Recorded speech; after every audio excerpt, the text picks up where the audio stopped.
We start our review assignment here with some true-false, and making some diagrams will help answer questions if you don't see them right away. So if we have a concave down function and you look at trapezoids, they will be below. Whether it is concave down decreasing or concave down increasing, you can see that the trapezoids would be below. So that would be an underestimate.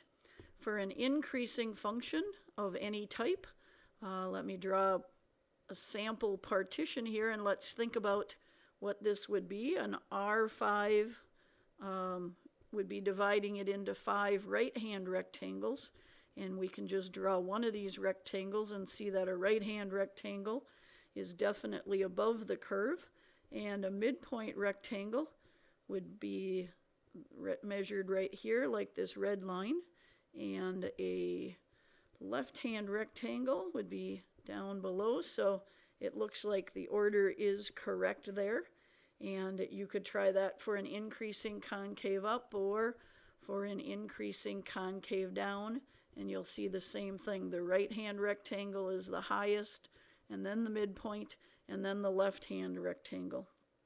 All right, so number 3, an absolute value first degree equation.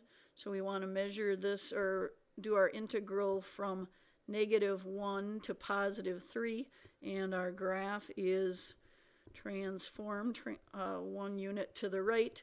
So we've got two 45, 45 triangles. So this point would be at -1. Let's try putting -1 in there. That would be -1, 2.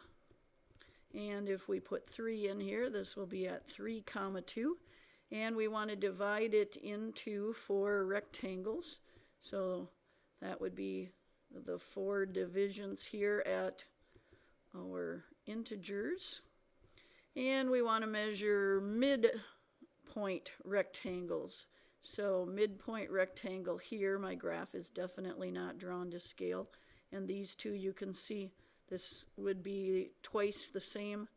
And likewise over here, we would have these 2 rectangles would be twice the same rectangle. All right, so let's think about the height. If I put a point right here, we are at 2.5. So if you put 2.5 into your function, you can see that the height would be 1.5, or 3/2 if you prefer. And the height at these 2 points, you're either at 1/2 or at 1.5. And again, put 1.5 into your function and you'll see that the height there would be at 1/2.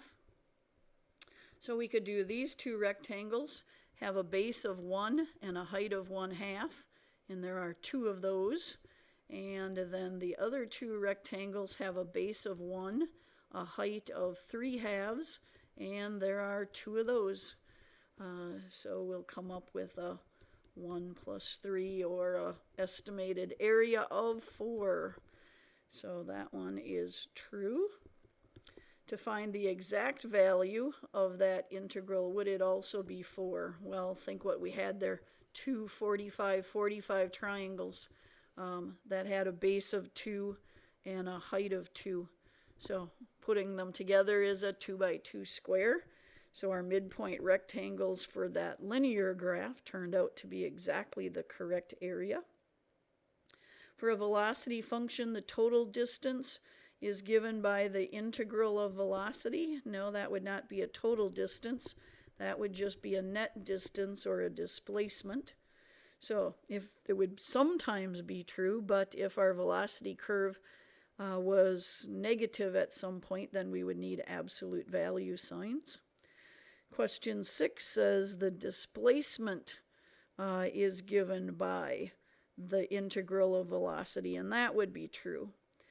Question 7, the integral from 3 to 0, so notice that our limits are backwards here, of x squared minus 9. So we know what x squared minus 9 looks like. It is a parabola with its vertex down here at -9. So from 3 to 0, it would be completely below. So if we're measuring right to left, the base of the rectangles would be negative and the heights of the rectangles would be negative.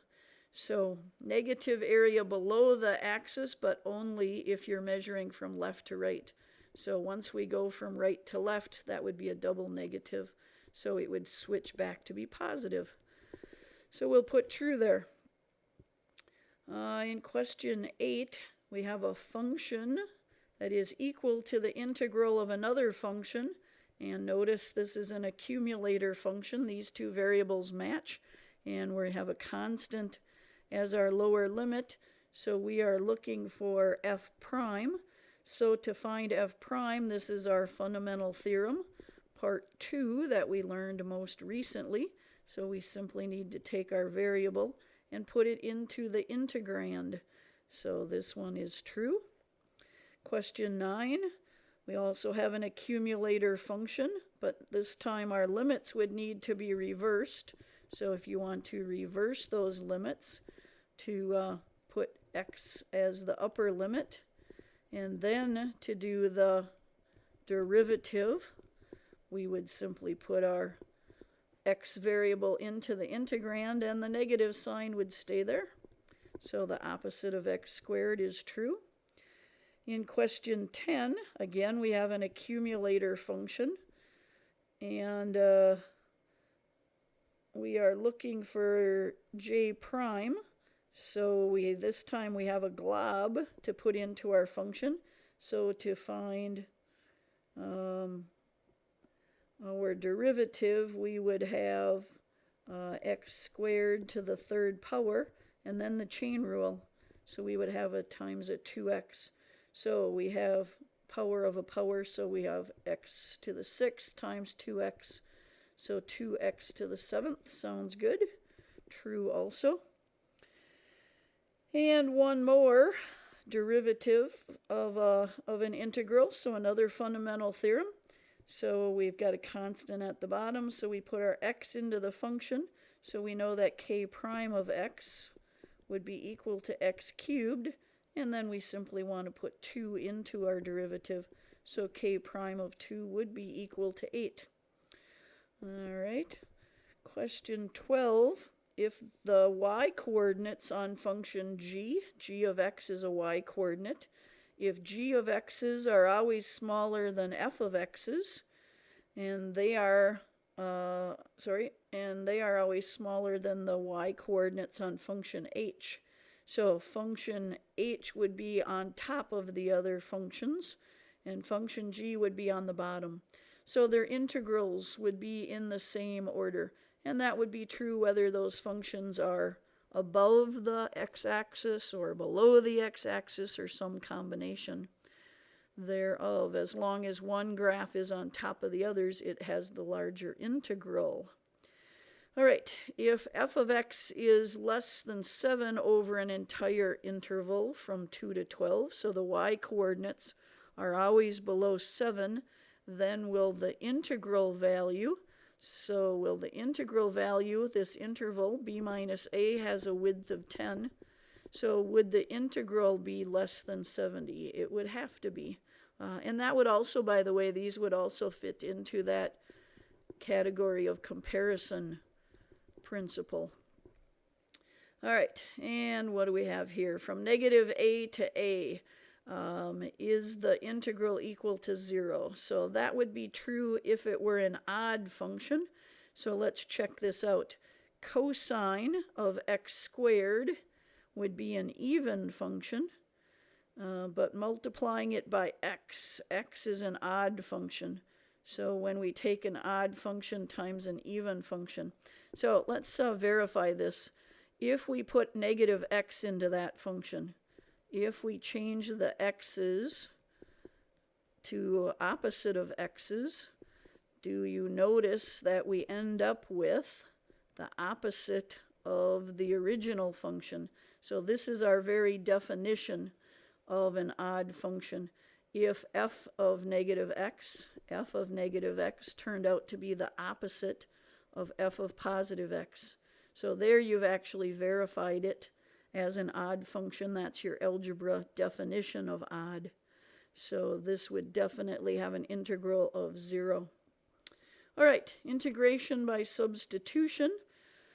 I know that 1 over x is the derivative of natural log, so I'm going to let my u value be that inner glob, natural log of x, and then our du dx value would be 1 over x, and we move the dx to the other side.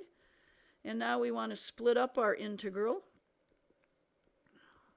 so that we keep our u glob in front, and we move this 1 over x back here with the dx. And you might skip this step by this point. This is exactly our du value, and this is our u to the second power.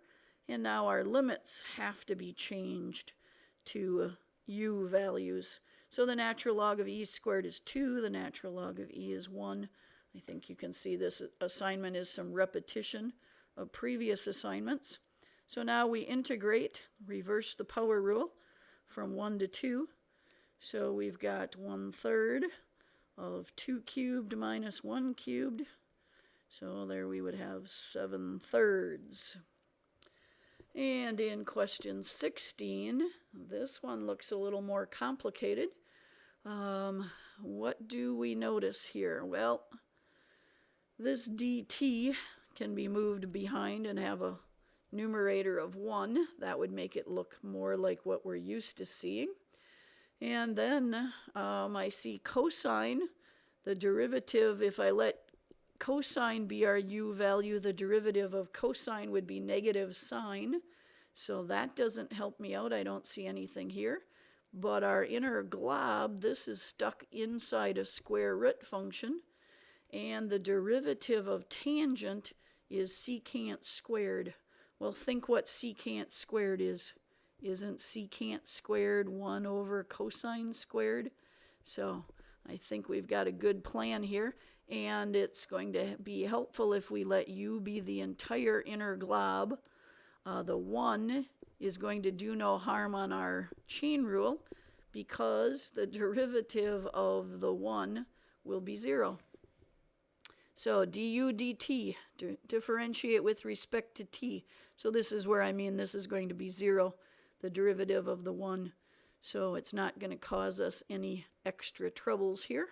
So our du value will be secant squared t dt.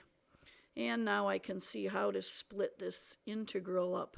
So I'm going to keep my same limits for the first step, and I'm going to rewrite this. Just taking it apart, and then we'll switch it in our next step. So here, this 1 over cosine squared t, this is the part that you could immediately instead write as secant t. So in fact, this part, 1 over cosine squared, is secant squared. So this part is our du. And how could we rewrite this? This value is our u value. So it is a u to the negative 1/2 power. And here's where we must convert our limits again. So we put pi over 4 into our u equation. The tangent of pi over 4 is 1, so 1 plus 1 is 2. And we put 0 into our equation. The tangent of 0 is 0, so we'll have 1 plus 0, or 1. So to integrate, we use the power rule. I'll add 1 to the exponent, and then I'm going to take the old coefficient was 1, so now I'm going to divide it by 1/2. That means multiply by 2. And I'll evaluate from 1 to 2. So I'm going to keep that 2 out in front. This is square root of 2 minus square root of 1. And you don't have to do anything more with that but the square root of 1. I don't think we would leave a square root sign on the 1. Question 17 looks a little different than any we've seen before, but we do know that the derivative of sine is cosine. So this is odd that we have a sine of a sine, but definitely our inner glob rule, that sine x is definitely stuck inside another sine function. So let's see what happens if we let our u value be equal to sine. So our du dx would be cosine of x, and then we'll move the dx to the other side. And now let's try rewriting this function. So I want to move this cosine over with the dx. So again, not doing anything much here, but we want to remember that this is not sine times sine, this is sine of sine. And then we're going to move the cosine x back here. So here is our du, our value, and right here is our u value. So we have sine of u. And then we have to convert our limits. Easily done. Sine of pi over 2 is 1. Sine of 0 is 0. Our antiderivative. So remember what sine is not the derivative of cosine. Sine is the derivative of negative cosine. So we got to make sure that we have that negative to cancel out. So we would have the opposite of the cosine of 1 minus the cosine of 0. Well, we know the cosine of 0 is equal to 1, so this would become a minus 1. What does cosine of 1 mean here? This is 1 radian. We know that this is pi radians, so the first semicircle is pi radians, 3.14. So 1 radian is simply an angle that's 1/3 of a semicircle. But it's not one of our special triangles. So here we know that the cosine of 0 is a 1. So we can distribute this minus sign and flip things around here. So it'll be a positive 1 and a minus cosine of 1 radian. And that's really the most exact answer. You could round it off with a calculator to find out the value of cosine of 1 radian. But it's not an angle we have memorized. So you could only do that with a calculator. All right, and one more by substitution. This one looks familiar. We've got a polynomial stuck inside of a square root, and it's a second power, so its derivative is going to be a first power. So I know that this x to the first power will be part of the chain rule of the second power. So let's let u again be our inner glob. And then our du value, and this time I'm just going to move the dx to the other side right away. And we can split this up. And our question might be whether this is an odd function. If you recognized this as an odd function right away, we would expect our answer to turn out to be 0. As long as I didn't notice that that's probably an odd function, let's verify whether it is or isn't. So if we continue here and split this up. So here we're missing the 6. So if I want to put a 6 in, I have to put a 1/6 out here. And now I'm going to convert this. This is our u value down here. So again, this is a u to the negative 1/2. And this is our du. This entire glob here is our du. And we convert 3. Put 3 into our function here. And we'd have a 1 plus 27, or a 28. And we'd put negative 3 in there. And we will also get 28. So what's going to be the integral of anything from 28 to 28? Do we know that that's going to have to be 0? So we don't need to proceed here. Think what would happen if you did proceed. Like our last problem here, we'd add 1 and divide by it.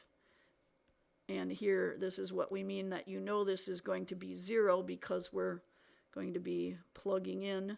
We'll move the 2 out there, and then we would have the square root of 28 minus the square root of 28. That, of course, is what I meant, that as soon as we got the same limits here, for sure, if you didn't recognize it in the original form as an odd function, then here you would recognize the integral from 28 to 28 has to give us no area at all. All right, let's see what's going on here. Velocity function measured in meters per second. Find the displacement from time 0 to time 8. So the displacement, or the net distance, is the integral from 0 to 8 of our function. And this one, I could certainly do the antiderivative by hand if you want to avoid the arithmetic and use your calculator. That would be fine. So from 0 to 8. So we would have to come up with 8 to the third here minus 6 times 8 squared, or 64. And you could probably do that without too much question, but it's going to be a 128 meters. All right, and then for part B, we're asked for distance traveled. I think that's sloppy on my part. Clearly, I mean the total distance traveled, but I think I would be more careful to say total distance. And we're still going from 0 to 8, so now we want absolute value. And this is where I would definitely grab my calculator. No need to be graphing the absolute value function on your own. And it will come out to be 192 meters. What if you had to do it without a calculator? You would have to find out, where is this equal to 0? Well, that you could easily do if you didn't have a calculator. And I don't think this would come up. But let me remind you that you certainly have the algebra skills to find the zeros of this function by factoring. So you know that it has its x-intercepts at 0. Here, of course, they would be t-intercepts at 0 and 4. So you could split it up into two separate integrals. So you could integrate from 0 to 4, and then from 4 to 8, and then you would make both of those answers positive. And in 20, we are evaluating. So now this is an example graphically where we're using an accumulator function. So function g is adding up the area from -2 to x on function h. So as x moves across this graph, how much area are we accumulating? All right, so if we were evaluating g of -2, let's make sense of what this is. G of -2 is simply the integral from -2 to -2 of h of t. Well, we know that the area from -2 to -2 is 0.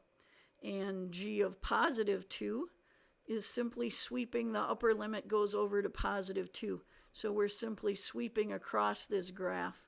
So we want to add up this triangle right here, which has a base of 2 and a height of 2. So 1/2 of 4, so that triangle has an area of 2. But this triangle would have a base of 2 and a height of -2. So that triangle would have an area of -2. So by the time we sweep across from left to right, those two triangles cancel each other out.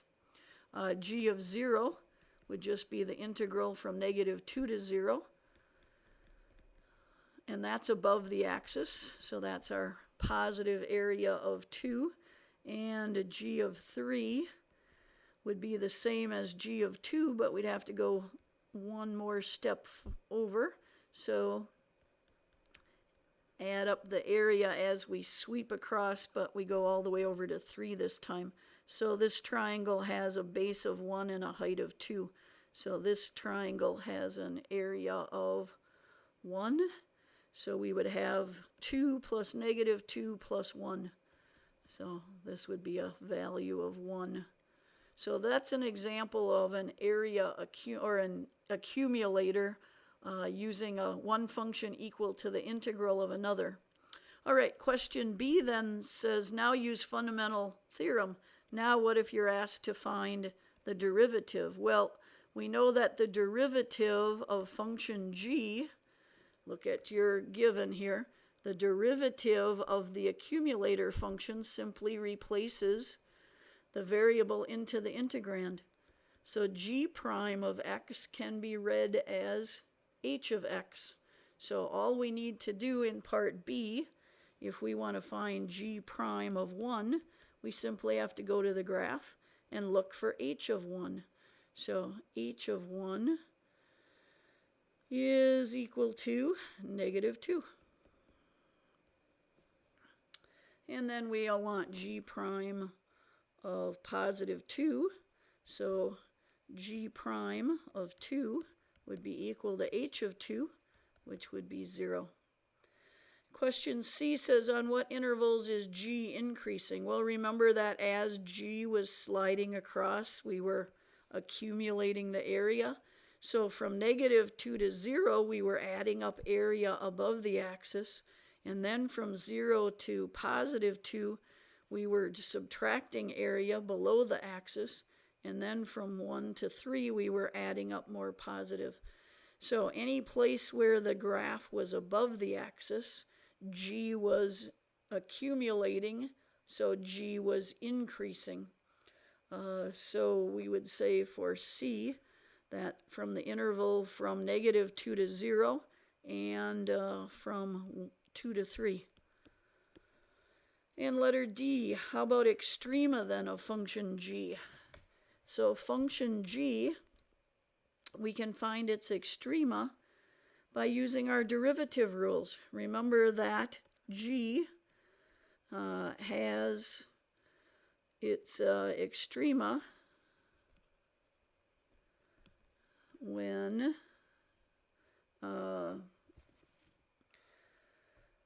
well, should we do them individually? Local max and local min when g prime is changing from positive to negative or negative to positive. Or we could use our closed interval test and say g has extrema at, or can have, I guess maybe would be a better way of saying that. G can have extrema at closed endpoints or critical numbers. Critical numbers, of course, would be where g prime of x is equal to 0. And we just found that a minute ago. We just evaluated this. So our critical numbers, we know that g prime is equal to g prime of x is equal to h of x. So g prime is equal to 0 when h of x is equal to 0.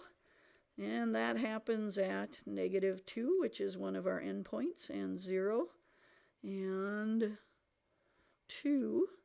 So then we can also look at our other closed endpoint of 3. So we can find our value of g of x at our endpoints and critical numbers. And I think we've already done this, is the point. So we don't have to start from scratch. So scrolling backwards a little bit, we had already found that g of -2 was 0, g of 0 was 2, g of 1, why did I put 1 in my list? 0, I think I meant for that to be a 2. That's where our 0 is, not at 1, but at 2. And we've already done g of 2, then we were back to 0. And g of 3, we were at 1.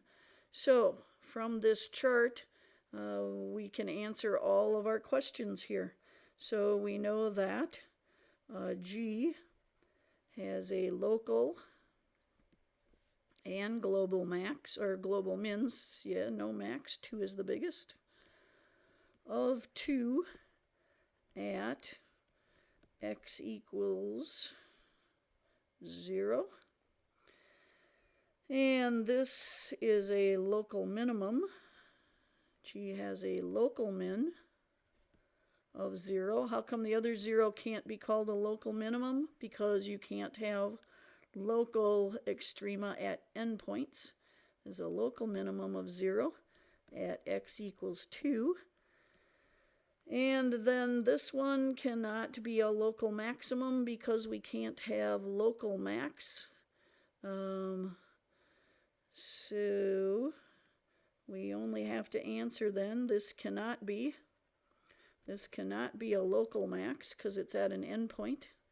So the only thing we haven't taken care of then is, what about the global minimum? 0 is the global minimum, and it happens twice. So G has a global minimum of 0, and that happened at x equals -2 and x equals +2. So technically speaking, it can only be a local minimum in the middle, but global minimum at either of those places. So that's definitely overkill. We've answered every possible question there about extrema. All right, let's see if we can get our trapezoids finished up here quickly. T4, so we're going from 1 to 3, so maybe instead of thinking of the graph here, let's think of our partition values as we've done in class here. So our delta x is our b minus a divided in 4 ways. So our delta x is 1/2. So our partition values, we're starting at 1. So it would be at 1, 1.5, 2, 2.5, and 3. So our T4 value as our approximation, our trapezoids, if we've got delta x that's always 1/2, so this 1/2 comes from the area formula of the trapezoid, and this 1/2 comes from our delta x value. And then we've got to start putting together all of our vertical heights. So we're going to find f at each of these values, and our function is 1 over x. So we're going to have 1 over 1 as our first height, and then these next ones, remember, we can double. So we're going to have 1 over, and now I wish I had, instead of written 1.5, I wish I had written it as a fraction, because I'm going to do 1 over it, so I can do its reciprocal. So 1 over 3/2 you could immediately write as 2/3, and then 1 over 2. And then this one, let's think of this as 5/2, so that we can flip it over to be 2/5. And then our last height is 1 over 3, and that occurs only once. So I guess we're actually supposed to find this. So let's do a little bit of cleaning up here. So this is 3/2 plus 1/2 plus 2/5 plus 1/3. And you could get a common denominator. You could grab your calculator and plug this in.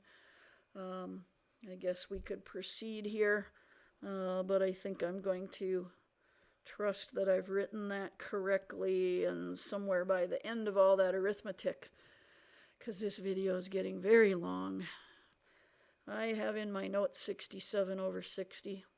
So we'll hope that worked out that way. All right, and now we're doing one more trapezoid rule, but with discrete data. So our delta x's are not all equal here. So from -1 to -0.2 is a delta x of -0.8. And then from -2 to 0 is a delta x of 0.2. And then a delta x of 0.6, and then a delta x of 0.4. So each of these trapezoids we will have to do individually, since it is not a regular partition. So we are not finding the exact value of the integral. We are approximating it with 4 trapezoids. So for each of these trapezoids, we have to do 1/2, and then our base value values. So here we would have f of 2 plus f of 6, and our delta x for that trapezoid was 0.8. And then let's just continue here. Our next trapezoid, we would need from our formula 1/2, and our bases are f of 2 and f of 6. Where am I getting those? Those are y coordinates.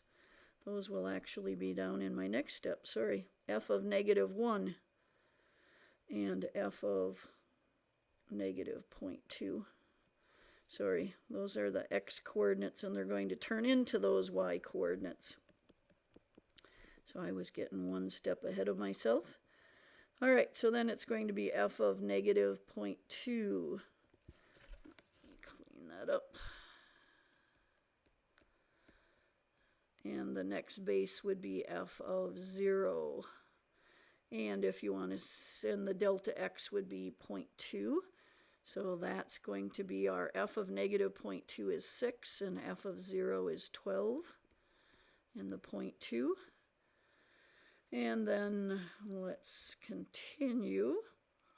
Our next trapezoid has bases of f of 0 and f of 0.6 and a delta x of 0.6. So our table, from our table, f of 0 is 12 and f of 0.6 is negative 3. And one more trapezoid, if I can still read the table, that would be f of 0.6 plus f of 1, and the delta x width is 0.4, and f of 0.6 from the table is negative 3, f of 1 is 4, and we can do this arithmetic for a nice wide function here. It looks like most of these would be terminating decimals, so you don't have to worry about rounding off. And in the end, you could have put those 1/2s out in front. So again, if my notes are correct, I have 7.9 as our trapezoids. Now that's not the value of the integral, but that is the approximate value of the integral.